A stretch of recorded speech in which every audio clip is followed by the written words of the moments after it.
রাঙামাটি স্টেডিয়ামের সামনে প্রদর্শনী কেন্দ্রে সাজানো রয়েছে বাঁশের তৈরি আসবাবপত্র ও শোপিস, ডাইনিং টেবিল, চেয়ার, আলমিরা থেকে শুরু করে রয়েছে ছোট ছোট শৌখিন সামগ্রী, যা পাওয়া যাচ্ছে ১৫০ থেকে ৩৫,০০০ টাকায়।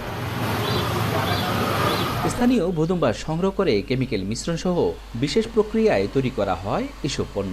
টেকসই, সাশ্রয়ী ও পরিবেশ বান্ধব হওয়ায় এ পণ্য মাসে বিক্রি হচ্ছে ৫০,০০০ থেকে লাখ টাকা পর্যন্ত।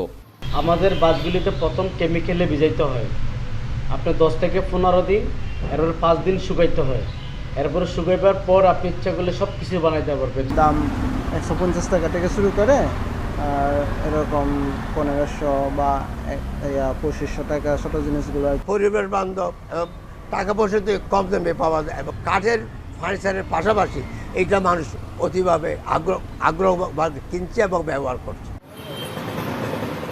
২০০৮ সাল থেকে স্থানীয় বেসরকারি উন্নয়ন সংস্থা আশিকা বাণিজ্যিকভাবে বাঁশের ফার্নিচার তৈরি শুরু করেন। পার্বত্য চট্টগ্রামে বাঁশ শিল্পের প্রসার ও কর্মসংস্থান বাড়াতে কারিগরি প্রশিক্ষণ ও ঋণ সহযোগিতায় সরকারি পৃষ্ঠপোষকতা চান এই উদ্যোক্তা।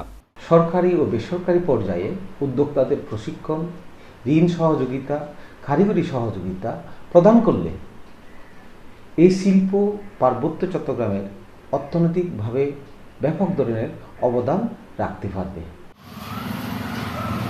বাজ্যাত পণ্যের নতুন নতুন উদ্ভাবন নিয়ে প্রশিক্ষণ ও কারিগরি সহায়তা দেওয়া গেলে এই শিল্পে বিপ্লব ঘটানো সম্ভব। এর জন্য আগ্রহীদের প্রয়োজনীয় প্রশিক্ষণ ও সহযোগিতা দেওয়ার কথা জানালেন এই কর্মকর্তা।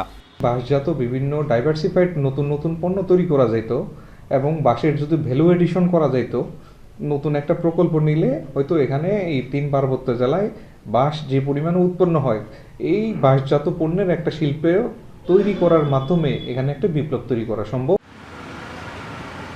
বাঁশজাত পণ্য পার্বত্য অঞ্চলের একটি সম্ভাবনাময় শিল্প। উদ্যোক্তা তৈরি ও দেশ বিদেশে এই পণ্যের বাজার নিশ্চিত করা গেলে খাতটি নতুন অর্থনৈতিক সম্ভাবনাকে সমৃদ্ধ করবে। একই সাথে কর্মসংস্থান বৃদ্ধি সহ সমৃদ্ধ হবে স্থানীয় ও জাতীয় অর্থনীতিও। এজন্য সরকারি বেসরকারি পৃষ্ঠপোষকতা চান এই খাত সংশ্লিষ্টরা। জিয়াউর রহমান জুয়েল, এখন রাঙামাটি।